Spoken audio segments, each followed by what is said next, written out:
Республика күніне орай облыс орталығында 100 түп ағаш отырғызылды. Таза Қазақстан экологиялық жобасы аясында ұйымдастырылған шараға Түркістан облысының әкімі Дархан Сатыбалды, зиялы қауым өкілдері, депутаттар, Түркістан қалалық өзбек этномәдени бірлестігі, мемлекеттік қызметшілер, коммуналдық сала өкілдері, сондай-ақ қала тұрғындары қатысты.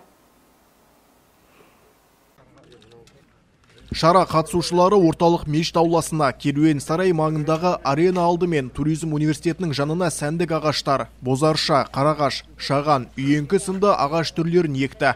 Игі бастамаға қолдау білдірген облыс әкімі Дархан Сатыбалды көппен бірге ағаш көшеттерін егіп, ағаш отырғызу экологиялық таза болашаққа жасалған маңызды қадам екенін атап өтті. Әрбір тұрғын тазалықты өз ауласынан бастап қала аумағын жасыл желекпен көмкеруге үлес қосу керектігін жеткізді.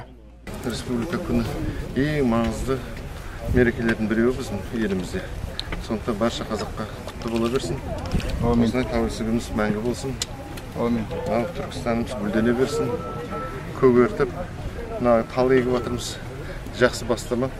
Жалпы мен айтайын деген осы. Біздің тұрғындарымыздың мәдениетін осы көкке, тазалыққа деген тартылу. Рахмет. Таза бар жерде, тазалық бар жерде береке болады әрқашан. Апа солай ғой, Рахмет. ертеңгі күні инвестиция да келеді, туристер де келеді.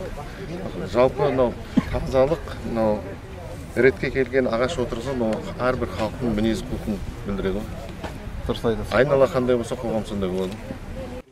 Айта кетейік, облыс әкімінің тапсырмасына сәйкес Түркістан облысының елді мекендерін көгалдандырудың 2022-2024 жылдарға арналған іс-шара жоспары бекітілді. Жоспар аясында бүгінгі күнге дейін 2 миллионға жуық көшет егілді. Оның ішінде Түркістанды көгалдандыруға жүйелі жұмыстар атқарылуда. Биылғы жылдың соңына дейін облыс бойынша 500 мыңнан аса көшет егіледі деп күтілуде. Қазіргі таңда осы бағытта жұмыс жүріп жатыр.